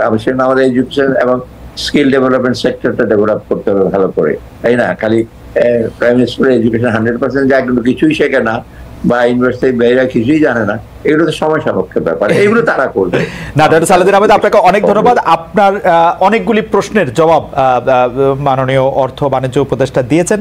আমরা চেষ্টা করেছি যে আমি কিন্তু আবার এখানে সায়েন্স এন্ড টেকনোলজিরও দায়িত্ব, জি ও সেটিও তো আছে, যে 4টি সায়েন্স এন্ড টেকনোলজি দায়িত্ব আসলে ডক্টর সালাউদ্দিন আহমেদ। আমরা আসলে এত না, আচ্ছা একটু যদি studio, can you extend the time for 5 more minutes, because আমরা ওকে, সো ডক্টর সালাউদ্দিন আহমেদ, আমরা আরো 5 মিনিট একটু থাকি। আমার এই প্রশ্নটা প্রথমে লেখা ছিল, কিন্তু সেই প্রশ্নটা আপনাকে করা হয় না। অনেকগুলি প্রশ্নের মধ্যে সেই প্রশ্নটা হচ্ছে যে 4টি মন্ত্রণালয় বা 4টি দপ্তর, এবং 4টি মন্ত্রণালয় এরকম যেটার মধ্যে আছে যে কোনো একটি একজনকে বা পুরো অফিসকে খুব বিজি রাখার জন্য যথেষ্ট। অর্থ তো ব্যস্ততম মন্ত্রণালয়, বাণিজ্য কম না, এর মধ্যে সায়েন্স এন্ড টেকনোলজি আছে। আপনি আসলে কেমন উপভোগ করছেন পুরো ব্যাপারগুলা? মানে একটা তো কথা আছে যে আমলারা কি যথেষ্ট ব্যস্ততা আছে, তবে আমি আপনারাই বলি একটু, যেমন ফাইন্যান্স মিনিস্ট্রি এটা বিরাট, অলমোস্ট 30% কাজ হলো সরকারের ফাইন্যান্স মিনিস্ট্রি, তাই না? আবার যদি এনবিআর ধরেন 40%। এখানে হয় কি, কতগুলো সিস্টেম আছে, সিস্টেম মানে কি রুটিন, কতগুলো জিনিস আছে। আর আমি যেটা করি, যেটা বাণিজ্য নটি, KNOTTY নটি, ডেইলি প্রবলেম আছে, ডেইলি ডিসিশন নিতে, ওখানে আমার ইনফ্যাক্ট ফাইলপত্র, কাগজপত্র বিশেষ বাণিজ্য মন্ত্রণালয়। তবে আমি যেটা করি, আর সায়েন্স এন্ড টেকনোলজি খুব ইম্পর্টেন্ট ছোট মিনিস্ট্রি হলো এখানে অ্যাটমিক এনার্জি সেন্টারে সায়েন্স ল্যাবরেটরি আছে ওদের। ওই আমি যেটা করি, আমি কিন্তু ডিসক্রিপশনারি ইস্যু খুব কম ইউজ করি, ডিসক্রিশন মানে বিশেষ ক্ষমতা বা ইন্টারফেয়ারেন্স। কারণ তখন আমার এত ব্যস্ততার কারণে রুটিন কত জিনিস আছে, আমি বলি এই সিস্টেমটা এভাবে করবে, তখন কিন্তু মোটামুটি কিন্তু আমি ম্যানেজ করি। কিন্তু তবু এর মধ্যে যেটা ডে টু ডে জিনিস আসে, অতএব এই যে আপনার দায়িত্ব অনেক বেশি। তবে একটা সুবিধা যে আমি, to be very frank, I am getting very good cooperation from the official বলুন, বিভিন্ন ইসে বলুন। আমি চট করে খুব তাড়াতাড়ি ডিসিশন নিই। যেমন আজকে আমি সকালবেলা ডিসিশন নিলে সয়াবিন দাম বেড়ে যাবে, সয়াবিনের দামটা আমি বলছি 33% আছে, তুমি কমিয়ে দাও, 10% কমিয়ে দাও। যেমন সে ডিমের ডিউটি ছিল 15%, আমি সকালবেলা বলছি, বিকালবেলা দেখলাম টিভিতে স্ক্রল বেড়েছে, ইজ ডান। মানে অন্য এসে থাকলে তো নানা রকম ইন্টারেস্ট থাকতো, মন্ত্রীর কাছে যেত, মন্ত্রী তো কিছু করতে পারতেন, যেত যেই পর্যায়ে আপনি জানেন সেখানে উনি এটা কিছু, এগুলো তো সব ডিসেন্ট্রালাইজ। এটা একটা খুবই ভালো জিনিস। আমরা আপনার সাফল্য কামনা করি, কারণ আপনার সাফল্যের সঙ্গে আসলে সরকারের সাফল্য এবং বাংলাদেশের সব মানুষের সাফল্য জড়িত। সকল দর্শক যারা এতক্ষণ আমাদের সঙ্গে ছিলেন তারা আপনাকে অভিনন্দন জানিয়েছেন, কেউ কেউ খুব অভিমানও জানিয়েছেন যে আপনি বাজার আসলে নিয়ন্ত্রণ করতে পারছেন না, বাজারটার ব্যাপারেই আসলে কেউ খুব অভিমান জানিয়েছেন কেউ কেউ। তবে একটু ধৈর্য ধরতে বলেন, এই চট করে একটা জিনিস বেড়ে গেলে আর বাজারের কমপ্লেক্স এক দুই দিনে বাড়বে না। তবে আমরা শুরু করি যে ভোক্তা এবং মানুষের জন্য কোন রকম এই যে দ্রব্য মূল্যটা কন্ট্রোল করা, এসে করার জন্য আমরা চেষ্টা করছি। আজকে তো আমি কতগুলো ওপেন মার্কেট সেল আলাদা ভাবে বলেছি, প্রায় 21টা জায়গায় বিক্রি করছে ওরা, এবং বিভিন্ন ডিস্ট্রিক্টে বলে দিয়েছি বিভিন্ন করো, এবং এটা আমরা অর্থের সংস্থান আমি তাদেরকে দিয়েছি যে ধৈর্য ধরতে বলেছেন। কিন্তু আমাদের দর্শকরা নিশ্চয়ই ধৈর্যের পাশাপাশি বাজারের কিছু পণ্য ধরতে পারবেন খুব কাছাকাছি, এবং সেগুলিতে হাত দিতে যাতে আর কিছুটা আর কি একটা বলছে না যে ওরা দে আর রাইট, ওরা ভ্যালিড কি একজন যখন তার কষ্ট হয় করতে। যেমন আমি ফ্র্যাঙ্কলি বলি আপনাকে, আজকে আমরা প্রায় 620 টাকায় 10 কেজি ভেজিটেবল ডিম আসে দিয়েছে। আমি মহিলাকে আমি জিজ্ঞেস করলাম প্রথম আমি দেওয়ার সময়, আপনার নাম কি? যে মালতী রানী। কোথায়? তার ফকিরাপুর। আপনি বাজার করতে পারেন? স্যার এই ভেজিটেবল কিনতে পারি না। আমি তখন বললাম, এটা আপনার দর, এক সপ্তাহের জন্য ভেজিটেবল আছে, ডিম আছে, আলু পেঁয়াজ সব আছে। তখন এটা হাসলো, বলে ঠিক আছে। আমি বলি ঠিক আছে, আমরা কন্টিনিউ করবো। এটাই তো একটা বড় ওদের জন্য পাওনা, আর কিছু যায় না, যে কিছু ভেজিটেবল চাল হতো, আমরা চেষ্টা করছি ইমিডিয়েট কিছু ইসে করতে, লং রানে যাতে কারো কোনো অসুবিধা না, সেদিকে নিশ্চয়ই আমরা যথেষ্ট। আর এটা নিয়ে আমি আপনাকে বলি, আমি আজকেও তো বসছি প্রধানমন্ত্রীর সাথে, বন্ধের দিন আমার সাথে ঘন্টার পর ঘন্টা আলাপ হয়েছে, আমাকে তুমি দেখো কোথায়, আমি তখন কমার্স সেক্রেটারি শ্যামবাজার পাঠিয়েছি সচিবকে, তুমি দৌড়ে যাও। তো আমরা চেষ্টা করছি, কিন্তু তবে আমাদের কিছুটা হয়তো সীমাবদ্ধতা আছে, কিছুটা ভুল ত্রুটি আছে, দ্যাট উই এগ্রি। আপনি বলছি না যে আমরা 100% করে করছি, তবে আমাদের সদিচ্ছা আছে, আমাদের অন্যরকম কোন ইস্যু নেই, মানুষের মঙ্গলটাই সাধারণ মানুষের ভালো করার ক্ষেত্রে। ওকে, ডক্টর সালাউদ্দিন আহমেদ, আপনাকে অনেক ধন্যবাদ। দর্শক আমরা ধন্যবাদ জানাতে চাই আপনাদেরও, আপনারা আমাদের সঙ্গে ছিলেন, সবাইকে ধন্যবাদ।